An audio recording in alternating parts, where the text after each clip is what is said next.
వాక్యాన్ని వినే మనసు లేదు వాళ్ళకి. అపవాది వాళ్ళ తలుపును మూసేశాడు. ఇంకా క్వశ్చన్ చేసే మనసు వచ్చేస్తుంది. సేవకుల దగ్గరికి వచ్చి కూడా ధైర్యంగా క్వశ్చన్ చేసే మనసు పెట్టేశాడు వాళ్ళలో. లేక ఇంకా కొంతమందిని క్వశ్చన్ చేసి, ఏంటి వాళ్ళు ఏం చేస్తున్నారు, లేక వీళ్ళు ఏం చేస్తున్నారు ఏంటంటే, అలా చేయడం ఏంటి, ఇలా చేయడం ఏంటండి, క్వశ్చన్ చేయడం, వాళ్ళు వెంటనే తీర్పు తీర్చడానికి.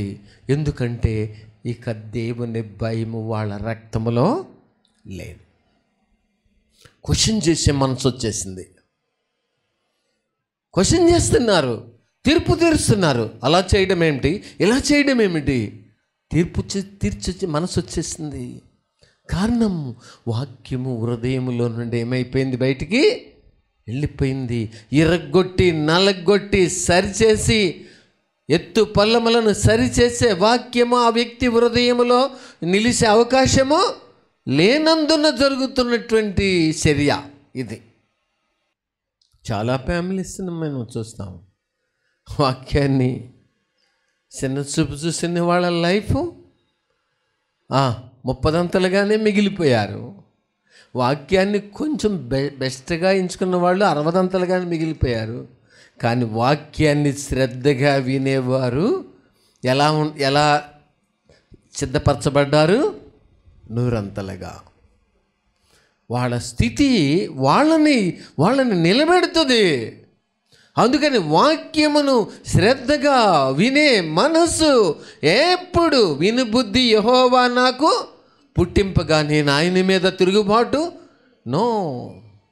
చేయలేదు.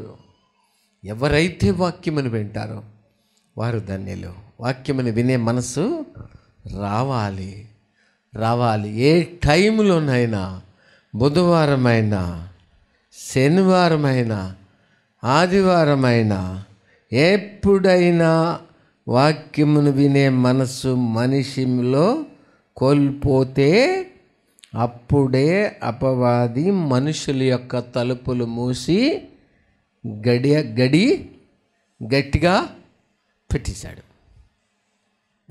తలుపు పెట్టేశాడు. అందుకని ప్రభువు అన్నారు, నీ హృదయం అనే తలుపు యొద్ద నిలిచుండి నేను తట్టుచున్నాను అన్నారు. హృదయం అనే తలుపు దగ్గర నిలిచింది, తట్టుచున్నాను. వాక్యమును వినవయా, జ్ఞానము నేర్పుతుంది. వాక్యమును వినవయా, మనిషి ప్రవర్తన దిద్దుతుంది. వాక్యం వినవయా, మనిషి లైఫ్లో గొప్ప వాటిని చూపిస్తుంది. వాక్యాన్ని వినవయా, అది మనుషులను ఎక్కలేనంత ఎత్తైన కొండపైకి ఎక్కిస్తుంది. అందుకనే నీ వాక్యమును వారికి నీ వాక్యం ఇచ్చి ఉన్నాను, నేను లోక సంబంధిని కానట్టు వారును లోక సంబంధులు కారు. వాక్యం ఇచ్చిన తర్వాత ఆ వాక్యాన్ని వీళ్ళు రిసీవ్ చేసుకున్న తర్వాత, వాక్యాన్ని రిసీవ్ చేసుకోకముందు వాళ్ళు లోక సంబంధులు. వాక్యాన్ని తీసుకున్న తర్వాత ప్రభువు వారి గురించి ఏమని సాక్ష్యం ఇచ్చారు, నేను లోక సంబంధిని కానట్టు వారును లోక సంబంధులు కారు అని సాక్ష్యం చెప్పారు. వారికి నీ వాక్యం ఇచ్చాను, కానీ నేను లోక సంబంధిని కానట్టు వారు లోక సంబంధులు కారు అన్నారు. ఎవరు వీళ్ళు? వాక్యాన్ని ఏం చేశారు, విన్నారు. వాక్యాన్ని తప్పకుండా పాటిస్తున్న వాళ్ళు. ఇక లోకములో అడుగు వేయకుండా, లోక సంబంధమైన వాటిని మనస్కరించకుండా, లోక సంబంధమైన మార్గములు తట్టు చూడకుండా దేవునినే గురిగా పెట్టుకుని వాక్యమునే ధ్యానించుచు, దేవారాత్రము ధ్యానించుచు, వాక్యము తట్టే మనసు నిలిపి జీవించుచు, లోకమును వాళ్ళ మనసుల్లో నుంచి పూర్తిగా తొలగించుకొని ప్రభువు కోసం నమ్మకంగా బ్రతుకుతున్న వారిని గురించి ప్రభు ఇచ్చిన సాక్ష్యం ఇది. వారికి నీ వాక్యం ఇచ్చాను, నేను లోక సంబంధిని కానట్టు వారు కూడా లోక సంబంధులు కారు. ఈ లోక సంబంధులు కారు అనేవారు ఎప్పుడయ్యారు? వాక్యం వినే చెవి కలిగిన ప్రతి ఒక్కరూ లోక సంబంధులు కారు. వాక్యం వినే ప్రతి మనిషి వయసుతో, విద్యతో, ఉద్యోగముతో, ఆస్తులతో, అంతస్తులతో ఏ విధమైన పొందిక లేకుండా మనుషులు వాక్యము వినే మనసు ఏ వ్యక్తి మనసులో హృదయంలో ఉండనో వారిక లోక సంబంధులు కారు. లోకములోనే ఉన్నారు కానీ లోకము వారిలో లేకుండా ప్రత్యేకించబడి ప్రభువు బిడ్డలుగా బ్రతుకుతున్నట్టు సిద్ధపరిచేదే దేవుని వాక్యం. దేవుని వాక్యం. అందుకనే దేవుని వాక్యము జుంటే తేనె ధరల కంటే ఎప్పుడైంది? ఇది జుంటే తేనె ధరల కంటే మధురమైంది ఎప్పుడైంది? ఆ వాక్యం పట్ల ఇంట్రెస్ట్ ఉంటే, ఆ వాక్యం పట్ల ఆకలి ఉంటే, ఆ వాక్యము నాకు కావాలనుకుంటే, అది ఎలాంటి హెచ్చరికైనా గద్దింపైనా నాకు కావాలనుకుంటే, ఆ వాక్యము మనిషికి ఎలా మార్చబడింది? జుంటె తేనె ధరల కన్నా మధురమైనది, జుంటె తేనె ధరల కన్నా యేసునామమే మధురం, యేసయ్య సన్నిధిని మరువజాలను, జీవిత కాలమంతా ఆనందించెదా, యేసయ్యనే ఆరాధించెదా. చాలు ప్రియులారా, జుంటె తేనె ధరల కంటే మధురమైనది ఎప్పుడవుతుంది? హృదయంలో లోకం ఉన్నప్పుడు. అది ఎప్పుడు జుంటె తేనె ధార కాలేదు. దేవుని వాక్యం ఎప్పుడు జుంటె తేనె ధార కాదు. హృదయములో లోకము ఉన్నంత వరకు జుంటె తేనె ధారలాగా అది ఉండదు. అది ఎలా మారుతుందంటే తలుపు మూయబడినట్టుగా, మనుషులు నిష్ప్రయోజులు అయినట్టుగానే సిద్ధము చేస్తుంది. వాక్యం వినే మనసు మనుషులు ఉంటే ప్రతి దినము మనుషుల్ని ఉజ్జీవింపజేస్తుంది, ప్రోత్సహిస్తుంది, ప్రకాశింపజేస్తుంది, కొండ మీద ఉన్న పట్టణములాగా సిద్ధం చేస్తుంది, దీపస్తంభమే పెట్టిన దీపములాగా చేస్తుంది. వాక్యము వినే మనసు లేకుండా లోకము హృదయములు ఉన్నప్పుడు, మనుషులు ఆసక్తిగా ఉన్నప్పుడు దీపమును వెలిగించుదురు. ఆ మంచం కింద కొంచెం కిందకి ఏం చేశారు? దాన్ని పెట్టేశారు. ఏమైంది? లోకము లోపల ఏం చేసింది? అట్టి వాక్యాన్ని మంచం కిందకు కొంచెం కిందకు నెట్టేసింది. చూసారా? అందుకనే నేను నీ వాక్యం వారికి నీ వాక్యం ఇచ్చాను. నేను లోక సంబంధిని కానట్టు వారును లోక సంబంధులు కారు. లోక సంబంధులు కారు. ఈ లోక సంబంధులు కారు అనే మనసు, ఈ సర్టిఫికేటు మనలో ఉంటే, నేను లోక సంబంధిని కాదు అనే ఒక మనస్సాక్షి మనతో చెప్తూ ఉంటే, నేను లోక సంబంధిని కాదు, నీవు లోక సంబంధివి కాదు అని మన మనస్సాక్షి మనతో కూడా సాక్ష్యమిస్తూ ఉంటే, నిజముగా మన స్థితి ఎలా మారుతుంది అంటే, మన పరిస్థితి ఎలా ఉంటుంది అంటే, అది వారి బాకాలోయలలో పడి దానిని జలమయముగా మార్చేలాగా మార్చుద్ది. వారు బాకాలోయల్లో పడి వెళుతూ జలమయముగా దాన్ని మార్చేస్తారు. వారు పట్టణంలోనికి వెళ్ళినప్పుడు ఆ పట్టణాన్ని ఏం చేస్తున్నారు? తల్లకిందులు చేస్తున్నారట. తల్లకిందులు చేస్తున్నారు. నేను లోక సంబంధిని కానట్టు వారును లోక సంబంధులు కారు కనుక లోకము వారిని ద్వేషించను. లోకం ఏం చేస్తుంది? ద్వేషిస్తుంది, అసహించుకుంటుంది. పేరును బట్టి, దేవుని సన్నిధికి వస్తున్న దాన్ని బట్టి, పరిశుద్ధతను కలిగి జీవిస్తున్న దాన్ని బట్టి, నీతిమంతులు అయిన దాన్ని బట్టి, దేవుని బిడ్డలుగా జీవిస్తున్న దాన్ని బట్టి, దేవుని కొరకు బ్రతుకుతున్న దాన్ని బట్టి సొంత అన్నదమ్ముల చేత ద్వేషించబడతారు. భార్య చేత భర్త ద్వేషించబడవచ్చు, భర్త చేత భార్య ద్వేషించబడవచ్చు, పిల్లల చేత తల్లిదండ్రులు ద్వేషించబడవచ్చు, తల్లిదండ్రుల చేత పిల్లలు ద్వేషించబడవచ్చు, బంధువుల చేత ద్వేషించబడవచ్చు. ఎందుకంటే మనము లోక సంబంధులము కాదు అని అక్కడే ఏమవుతుంది? రుజువు అవుతుంది అని అర్థం. ద్వేషించబడుతున్నారు అంటే, దూషించబడుతున్నారు అంటే, ద్వేషించబడుతున్నారంటే లోక సంబంధులు కాదు. వారు లోకముతో ఏకీభించిన వారు కాదు కాబట్టి వారు దూషించబడుతున్నారు, వారు నిందించబడుతున్నారు, వారు తృణీకరించబడుతున్నారు. కానీ దేవునిలో ఉండి లోకముతో ఏకీభించి లోకముతో కలిసి దేవునితో కూడా కలిసి జీవించేవారు దూషించబడే దూషణ అది దేవుని దృష్టికి హితమైనది కాదు. అది హితమైనది కాదు. ఎందుకంటే దురాశల చేత మనిషి ఏడవబడి మరులు కొల్పబడి ఏం చేసినాడు? శోధింపబడతాడు, దూషించబడతాడు, తృణీకరించబడతారు. అది వేరు. కానీ దేవుని వాక్యం చెప్తుంది, లోకము వారిని ద్వేషిస్తుంది. ద్వేషించను, లోకము వారిని ద్వేషిస్తుంది. భర్త 1,00,000 సార్లు ద్వేషించినా నువ్వు లోక సంబంధివి కాదు.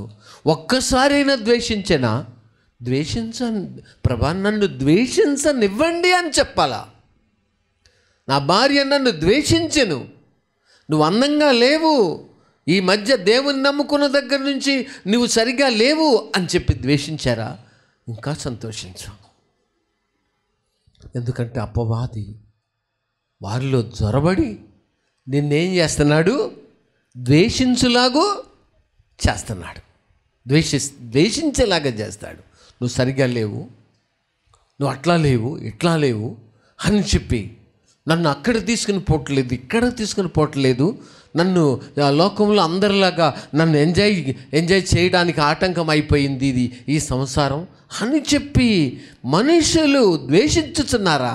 భయపడాల్సిన పని లేదు. అప్పుడు ప్రభు ఏమన్నారో చూద్దాం.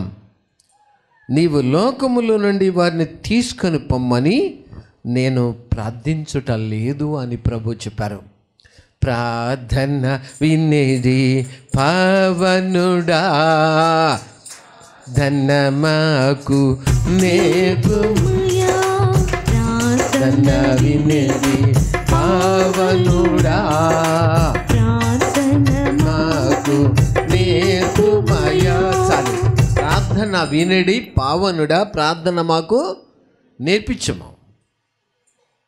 నేను వారిని లోకములో నుండి తీసుకొని పొమ్మని ప్రార్థించట్లా. దేవుడు యొక్క ఉద్దేశం ఏంటి? నువ్వు లోకములో ఉండకుండా ఏదో పరలోక రాజ్యానికి తీసుకొని పొమ్మని ప్రభు ప్రార్థన చేయట్లా. నువ్వు ఉండాలి, మనందరం ఉండాలి. అందరం ఉండి దేవుని క్రియల కొరకు, దేవుని కార్యముల కొరకు ప్రయాస పడేవారమై ఉండాలి. ప్రయాసపడేవారమై ఉండాలి. దేవుని రాజ్యము కోసము నీ మూలంగా ఒక ఆత్మ, నా మూలంగా ఒక ఆత్మ, నీ మూలంగా ఒక కుటుంబం, నా మూలంగా ఒక కుటుంబం, నీ మూలంగా ఒక గ్రామం, నా మూలంగా ఒక గ్రామం, ఇలా నీ మూలంగా 10 ఫ్యామిలీస్, నా మూలంగా 10 ఫ్యామిలీస్, ఇలా నీ మూలంగా కొంతమంది, నా మూలంగా కొంతమంది వెలిగించబడటానికే మనం ప్రయాస పడాల. మన ధ్యాస అంతా, మన ఆలోచన అంతా ఈ వ్యక్తి మారు మనసు పొందితే బాగుంటుంది, ఈ వ్యక్తి రక్షించబడితే బాగుంటుంది, ఈ కుటుంబం రక్షించబడితే బాగుంటుంది. భూమి మీద ఉన్నప్పుడే, ఈ భూమిని విడిచిన తర్వాత ఏదో చేయాలని ఆలోచిస్తే అది అయ్యేది కాదు.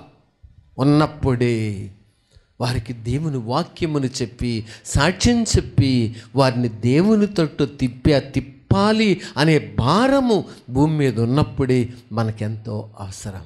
అందుకని బ్రతికుండి ఇది చేయదము అది చేయదమని, ఆ దేవుని చిత్తమైతే బ్రతికుండి ఇది అది చేయదమని చెప్పుకొనవలెను అని వాక్యం చెబుతుంది. బ్రతికుండి వాళ్ళని తీసుకొని పొమ్మని కోరడం లేదు, తీసుకొని పొమ్మని కోరడం లేదు.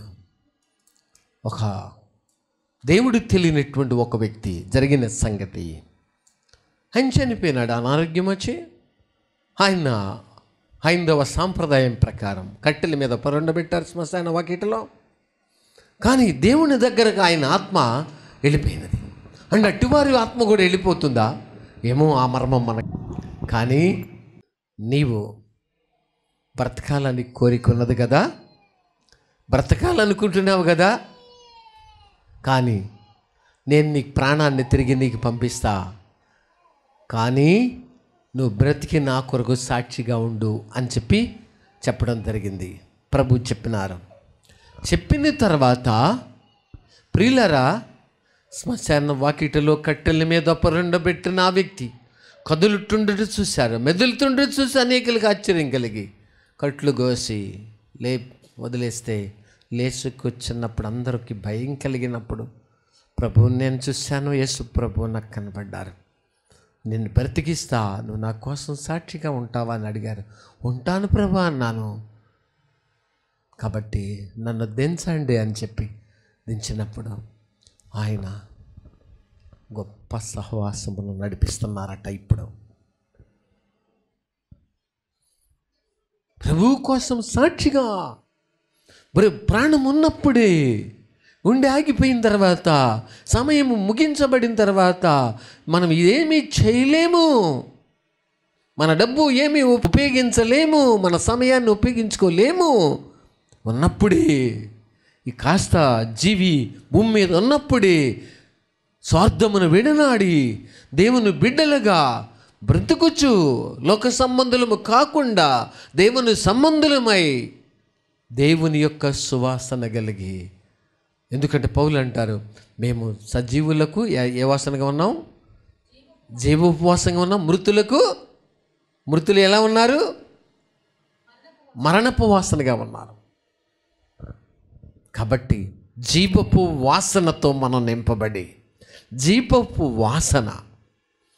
నేను కొత్తగా దేవునిలోకి వచ్చినప్పుడు పొట్టిగా ఉండేవారు ఆయనలో నాకు తెలియని అంత పరిస్థితి కాకపోయినా ఆయనలో జీవపు వాసన వచ్చేది, జీవపు వాసన వచ్చేది.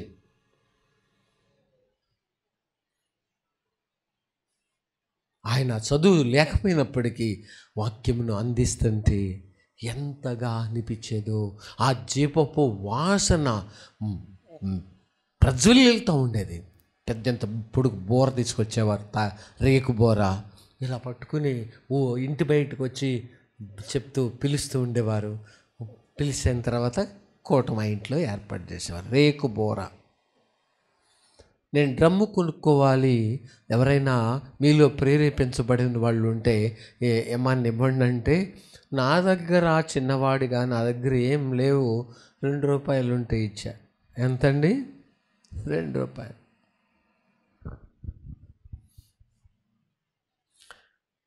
కాబట్టి నీవు లోకములో నుండి వారిని తీసుకొని పొమ్మని నేను ప్రార్థించట్లేదు, కానీ దుష్టు నుండి వారిని కాపాడమని ప్రార్థించుచున్నాను. దుష్టు నుండి వారిని కాపాడండి. ప్రస్తుత కాలములో దుష్టుడు నీ సంఘమునకు సమీపముగా వచ్చనా? నీ సంఘము చుట్టూ, నీవు ప్రవేశించిన సంఘము చుట్టూ సంచరించుచుండినా? దుష్టుడు వాడి బాణములను వేయటానికి సమీపంగా వచ్చి నిన్ను కలవరపరిచి, నీ కుటుంబాన్ని, నీ పిల్లలను కలవరపరచడానికి వాడు తన యొక్క ఆయుధములను సంధించి ఉండెనా? నువ్వు నేను చేయాల్సింది దుష్టుని యొక్క అగ్ని బాణములను ఆర్పుటకు శక్తి గలవారముగా నిలబడాలి తప్ప భయపడి ఎక్కడికి వెళ్తావు? భయపడి ఏం చేయాలనుకున్నావు? దుష్టుడి నుండి కాపాడము, దుష్టుడి నుండి కాపాడము, భయము నుండి కాపాడము, వాడు వేసే బాణముల నుంచి కాపాడము, వాడు పెట్టే అనారోగ్యముల నుంచి కాపాడము, వాడు పెట్టే పిరిగితనం నుంచి కాపాడము, వాడు పెట్టే మరణ భయము నుంచి తప్పించి కాపాడము. విశ్వాసముతో కూడిన మన ప్రార్థన మీరు శోధనలో ప్రవేశింపకుండానట్లు మెలకువగా ఉండి ప్రార్థన చేయండి. నీ ఇంటి చుట్టూ, నీ గ్రామంలో లేక నీ పట్టణంలో, నీ మందిరం చుట్టూ లేక మీ మందిరాల చుట్టూ లేక మీ వీధుల్లో, మీ పరిస్థితుల్లో ఎక్కడైనా అపవాది మిమ్మల్ని లేక మనల్ని ఏం చేయొచ్చు? శోధించవచ్చు. నువ్వు లోక సంబంధివైతే వాడు జాబితాలో తీసుకుంటాడు. లోకములో ఉంటూ దైవ సంబంధిగా లోక సంబంధివి కానట్టు ఉంటే నీకు విరోధముగా రూపించిన లేచి నిలబెడతాం.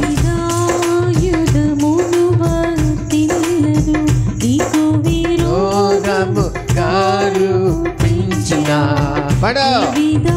ఆయుధమును వాడెల్లదు శత్రువులు మిత్రులుగా మారెదరు.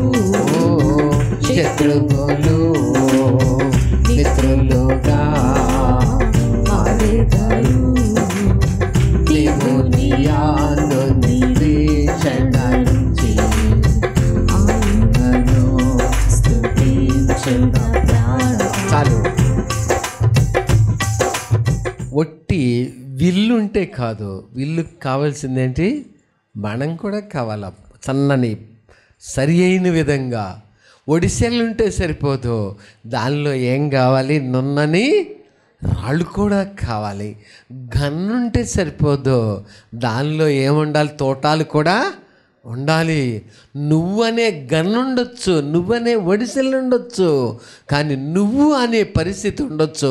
కానీ దానికి సంబంధించినవి సంపాదించాలంటే ఇలాంటి నియామక కాలములకు వచ్చి వాక్యము వింటే, వినాలి. వింటే దేవుడు నిన్నొక అంబుల పొదిగా చేస్తారు.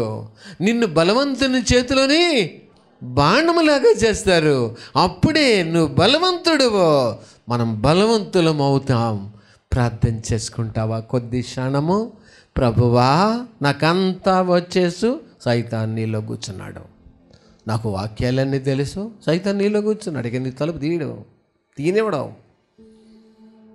ప్రభా, వాక్యమును వినే మనస్సు, వినుబుద్ధి పుట్టించిన దేవుడు అది మూసివేయటానికి కాదు కదా. ఎవరు దేవుని వాక్యాన్ని వింటారో వాళ్ళు దేవుని మార్గములో ఉన్నారు. వాళ్ళు లోక సంబంధులు కాదు. వాక్యమును వినే ప్రతి వ్యక్తి మనసారా హృదయపూర్వకంగా వాక్యమును వినే ప్రతి వ్యక్తి లోక సంబంధులు కారు, దేవుని సంబంధులు. వాక్యము కొరకు ప్రయాసపడేవారు, వాక్యమును వినాలనే ఆకలి దప్పిక కలిగిన వారు దానిలో. అట్టి వారిని దేవుడు నూరంతలుగా ఆత్మీయంగా ఫలింపచేస్తారు. ఆయన న్యాయము గల దేవుడు. ప్రభా, వాక్యమును వినే మనసును త్రోసివేసి దేవుని సహాయము కొరకు ఎదురు చూచుట నీరు లేని మేఘమును వెతికినట్టుగానే ఉండును. ప్రభా, వాక్యమునేమో త్రోసివేసే మనసు ఉండి దేవుని గొప్ప కార్యములు నా ఇంటిలో నాలో జరగాలనుకునేది అది నీరు లేని మేఘం పోలి ఉండును. ప్రభా, ఎన్నిసార్లు నేను మీ వాక్యాన్ని ఎదిరించాను, త్రోసివేశాను. సాతానుడు మార్గంలోనికి అడుగులు వేయటానికి వాడు ప్రేరేపించుచున్నాడు. ప్రభా, నన్ను క్షమించండి. వినుబుద్ధి నాకు పుట్టించబో. ఎన్నడూ త్రోసివేయకుండా ఈ వాక్యము ఏదైనా నాకే కావాలి.